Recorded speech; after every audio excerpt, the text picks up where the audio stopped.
Praise the lord. Good morning. ప్రభువైన యేసుక్రీస్తు శుభనామంలో మీ అందరికీ వందనములు. చిన్న ప్రార్థనతో ఈరోజు దేవుని వాగ్దానాన్ని సుసంతరించుకుందామా?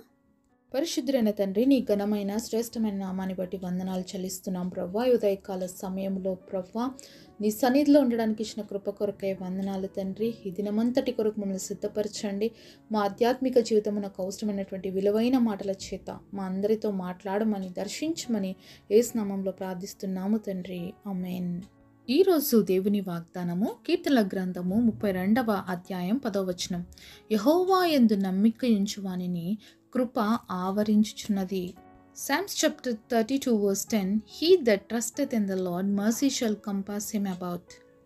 దేవుడిచ్చినటువంటి అద్భుతమైన వాగ్దానం మనందరి జీవితంలో నెరవేర్చబడును గాక. ఆమేన్.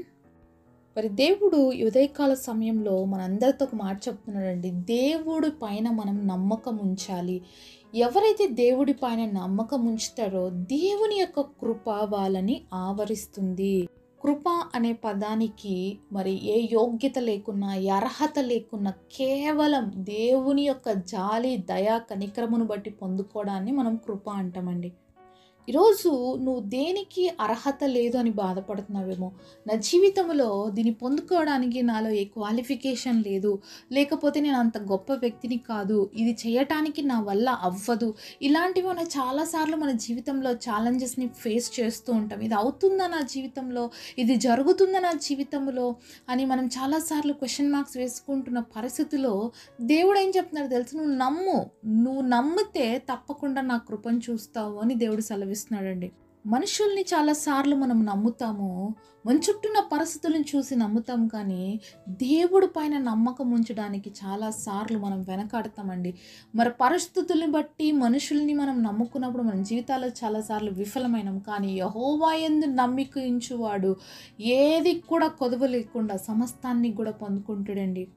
ఒకసారి మనము 2వ రాజుల గ్రంథము 2వ అధ్యాయము 19వ వచనం చూద్దాము. అంతటా ఆ పట్టణపు వారు, ఈ పట్టణమునున్న చోటు రమ్యమైనదని మా ఏలినవాడవైన నీకు కనబడుచున్నది గాని నీళ్లు మంచివి కావు, అందుచేత భూమి నిస్సారమై ఉన్నదని ఎలీషాతో అనగా, అతడు కొత్త పాత్రలో ఉప్పు వేసి నా యొద్దకు తీసుకొని రండని వారితో చెప్పాను. వారు దాన్ని తీసుకొని రాగా అతడు ఆ నీటి ఊట యొద్దకు పోయి అందులో ఉప్పు వేసి, యెహోవా సెలవిచ్చినదేమనగా, ఈ నీటిని నేను బాగు చేసి ఉన్నాను గనుక ఇక దీని వలన మరణము కలగకపోవును, భూమియు నిస్సారముగా ఉండదు అనెను.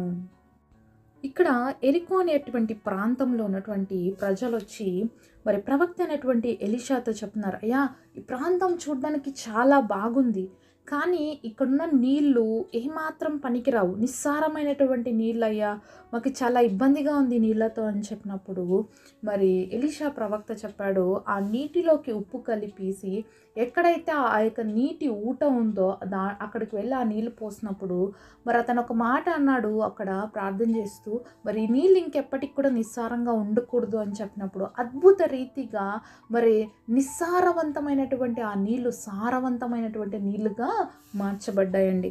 22వ వచనంలో చూసినట్లయితే, కాబట్టి నేటి వరకు ఎలీషా చెప్పిన మాట చొప్పున ఆ నీరు మంచిదై ఉన్నది. మరి ఆ నీళ్ళు ఏమై ఉన్నాయంట? ఇప్పుడు మంచి నీళ్ళుగా ఉన్నాయి. ఒకసారి ఆలోచించండి, ఆ పట్టణం చాలా బాగుందంట, కానీ అందులో ఉన్న వాటర్ మాత్రం బాగలేవు. ఈరోజు నువ్వు కూడా పైకి చాలా బాగున్నావు, కానీ లోపల ఉన్న పరిస్థితులు బాగలేవేమో, నిస్సారమైన స్థితిలో ఉన్నావేమో, ఉజ్జీవించబడలేనటువంటి స్థితిలో ఉన్నావేమో, బాధగా ఉన్నావేమో, వేదనతో కృంగిపోయిన పరిస్థితుల్లో ఉన్నావో, ఏ పరిస్థితి అయితే నీ జీవితంలో నీకు సారం లేకుండా చేస్తుందో అలాంటి పరిస్థితి నువ్వు దేవుడి సన్నిధిలోకి తీసుకురావాలి. ఇక్కడ ప్రవక్త అయినటువంటి ఎలీషా దగ్గరకు వచ్చి ఆ ప్రజలు చెప్పారు కాబట్టి ఎలీషా దేవుని కృపను బట్టి ఆ వాటర్ని ఏం చేశాడు, మరి పనికిరాని వాటర్ని పనికొచ్చే వాటర్గా మార్చగలిగాడు. మరి ఎలీషాని ఇంత గొప్ప అద్భుత ప్రవక్తగా దేవుడు చేయడానికి కారణం ఏంటంటే, ఎలీషా దేవుని పైన నమ్మకం ఉంచాడండి. ఎంతో ఆస్తి ఉంది ఎలీషాకి. అయితే ఏలియా వచ్చి పిలిచినప్పుడు అతడు తన యొక్క పొలాన్ని దున్నుకుంటున్నాడు, కానీ ఎలీషా ఏలియా మాట విన్నప్పుడు తన సమస్తాన్ని విడిచిపెట్టి దేవుని వెంబడించాడు. మరి ఏలియా దేవుడి దగ్గరికి కొనిపోబడుతున్న సమయంలో మరి ఏలియా ఏమైనా కోరుకో అంటే ఒక్కటే అడిగాడు, నాకు నీ మీద ఉన్నటువంటి ఆత్మ కంటే రెండంతలైన ఆత్మ కావాలి అని చెప్పి. అలా అడిగినప్పుడు నువ్వు నన్ను చూస్తే తప్పకుండా అది పొందుకోగలుగుతావు అన్నప్పుడు మరి నిజంగంటే ఏలియా కంటే కూడా ఎలీషా మీద దేవుని యొక్క ఆత్మ రెండంతలుగా ఉందండి. మరి ఏలియా 7 అద్భుతాలు చేస్తే ఎలీషా 14 అద్భుతాలు, అంటే అంత డబల్ పోర్షన్ ఆఫ్ బ్లెస్సింగ్ని ఎలీషా జీవితంలో పొందుకోవడానికి కారణం ఏంటి తెలుసా? మరి ఎలీషా దేవుని నమ్మాడు. ప్రవక్తైనటువంటి ఎలీషా ద్వారా అనేకమైన అద్భుతాలు జరిగాయండి. మరి ఎప్పుడైతే మరి ఏలియా ఎత్తబడ్డాడో అతని దగ్గర నుంచి ఆ యొక్క దుప్పటి పడినప్పుడు దాని ద్వారా మరి యోర్దాను నదిని పాయలు చేసుకొని దాటుకొని వచ్చాడు. మొదటి అద్భుతం. రెండవ అద్భుతమే ఈ నిస్సారమైనటువంటి నీళ్లు సారవంతంగా మార్చబడ్డాయి. కాబట్టి దేవుడికి ఏది అసాధ్యము లేదండి. మన నమ్మకం ఉంచితే ఏ కార్యాలైనా దేవుడు మన జీవితంలో చేయటానికి శక్తివంతుడు. ఏ విధంగా ఎలీషా జీవితంలో ఎంత అద్భుతమైన ప్రవక్తగా దేవుడు మరి ఏర్పరచుకున్నాడంటే చాలా గొప్ప ప్రవక్తగా ఉన్నాడండి ఎలీషా. మరి నిస్సారమైనటువంటి నీళ్ళని సారవంతంగా చేయటానికి దేవుడు కృపనిచ్చాడు. కాబట్టి అక్కడ ఉప్పు వేసి కలపడం అనేది దేవుని యొక్క కార్యం అనేది యాడ్ చేయబడినప్పుడు మన జీవితంలో మనం పనికిరాని వారమైనప్పటికీ కూడా దేవుడు పనికొచ్చేవారుగా దేవుడు చేస్తాడనమాట. దేవుడు కృపగాని మన జీవితంలో ఉందంటే యోగ్యత లేనప్పటికీ అర్హత లేనప్పటికీ కూడా యోగ్యమైనటువంటి వాటిగా దేవుడు మనల్ని మారుస్తాడు. మరి నీళ్ళలో సారం లేకపోతే దేనికి పనికిరావు కదండి. తాగడానికి యూజ్ చేయలేము, అలాగే దేనికి పొలాలకి వాటికి కూడా దేనికి కూడా పనికి రావట్లేదు. మరి ఆ పట్టణం అయితే చాలా రమ్యంగా ఉంది, కానీ వాటర్ మాత్రం సారవంతంగా లేవన్నప్పుడు మరి సారం కలిగించాడు దేవుడు. ఈరోజు మనం కూడా మన జీవితాల్లో ఎక్కడైతే సారము లేనటువంటి పరిస్థితుల్లో ఉన్నామో, నిస్సారమైనటువంటి పరిస్థితుల్లో ఉన్నామో మనల్ని సారవంతంగా దేవుడు మార్చాలనుకుంటున్నాడు.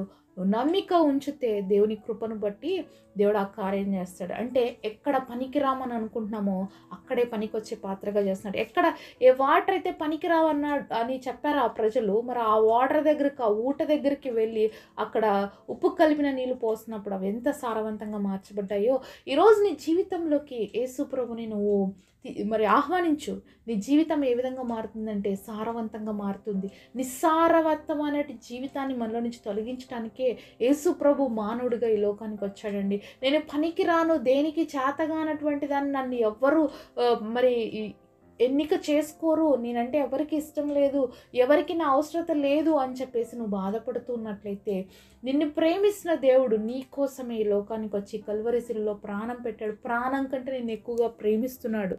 లోకంలో ఎవరికి మనం నచ్చినా నచ్చకపోయినా, ఎవరు మనల్ని ప్రేమించినా ప్రేమించకపోయినా, ఎవరికి పనికొచ్చినా పనికి రాకపోయినా దేవుడు మాత్రం మనల్ని ప్రేమిస్తున్నాడు. నిస్సారవంతమైనటువంటి జీవితంలో నుంచి సారవంతమైనటువంటి బ్రతుకులోకి మనల్ని నడిపించాలని ఆశపడుతున్నాడు.